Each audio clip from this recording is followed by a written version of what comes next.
Good morning. What a beautiful day to be drinking something warm. Hot chocolate. Got frosty last night and a little chilly outside. It's good to see you all. My friend Gwen Montgomery from up by Malta sent me a text and said, Linda, or Bubba, chiggers are a mean little bug in the south that live in the grass, and when they bite you, it stings real bad. And so remember, Grandma Dowdle was all dressed in coveralls, nets for mosquitoes, and long clothes for chiggers. So that's what that is. Look at us learn new things. Remember, they had just got that stinking cheese in the catfish bait in the traps. They got back and that snake dropped out of the tree, remember? And Joey passed out. No, he just passed out. Scared him bad. Soon we were gliding gently downstream, Grandma rowing easy. The catfish were at her feet, flopping less now. My brain buzzed. Dad was a dedicated fisherman. He tied his own flies. He was a member of the Conservation Club. What if he knew his own mother ran illegal fish traps? Brewing home beer was one thing because the prohibition law only profited the bootleggers. But we're talking about good sportsmanship here. I noted Mary Alice's eyes on me. She was watching me around Grandma's rowing arm. She was reading my mind. It was then we decided never to tell Dad. Don't ever tell him. You could say one thing for Grandma's method. You got all your fishing done at once. It wasn't later than 8 o'clock in the morning, and maybe we'd gotten away with it. It seemed to me we ought to have brought some poles along and a can of worms, considering our catch. But I thought maybe things would settle down now and we could have a quiet day in the country with Grandma, like she wanted. Is anything around Grandma ever quieted down? Then we heard singing. I almost jumped out of the boat. It had felt as if we were there all alone in the world, floating along. Now this singing warbled up from around the bend in the creek, like a bad barbershop quartet with extra voices chiming in. Camptown ladies, sing this song, a-doo-dah, doo-dah. Where is Kevin Rogers when I need a singer? Grandma nudged the boat into the bank just where the creek began to bend. Through the undergrowth, we saw a ramshackle building on the far bank. Above the porch was a sign and a plank, and the words were burned into it, Rod and Gun Club.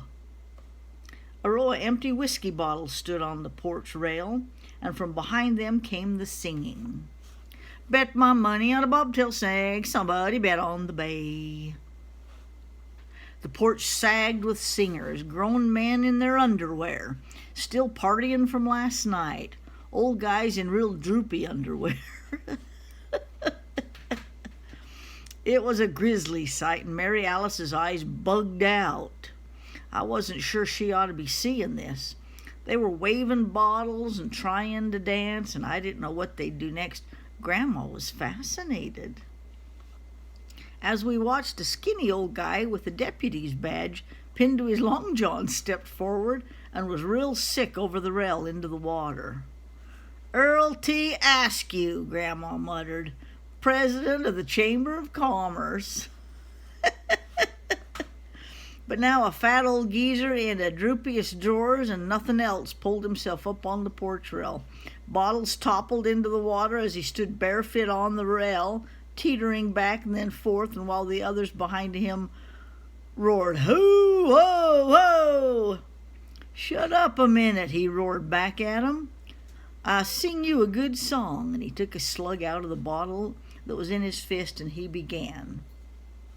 The night that Patty Murphy died, I never shall forget.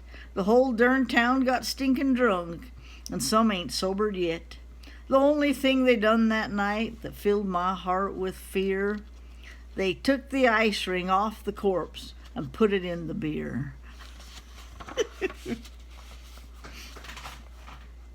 Then he fell back into the arms of the cheering crowd. "Ain't that disgusting," Grandma said. "He couldn't carry a tune in a bucket.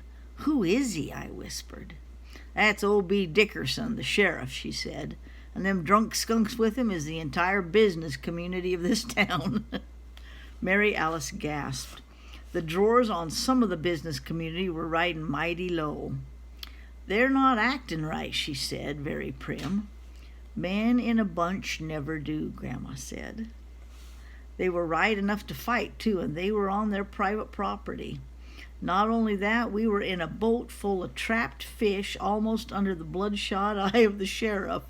I thought it was time to head upstream as far as Grandma could row. But no. She jammed an oar into the bank to push us off, and then she began rowing around the bend. My heart stopped. The full chorus was singing again, louder as we got near. "Sweet Adeline, old pal of mine." The Rod and Gun Club came into view, and so did we. Mary Alice was perched in the bow. Grandma was towing steady. Oh, actually, she was rowing steady. I can't read with my glasses. And I was in the stern wondering if the fish showed. It took the drunks on the porch a moment to focus on us. We were sailing right past them now, smooth as silk and big as life. "You're the flower of my heart, sweet Adeline." Then they saw us. We'll check back in with them, see what the business community has to say about everybody. Yesterday I got to work in the kitchen at JMS and made a whole bunch of lunches. I hope you get to eat one that I made. Do something great today. Do something fun for yourself.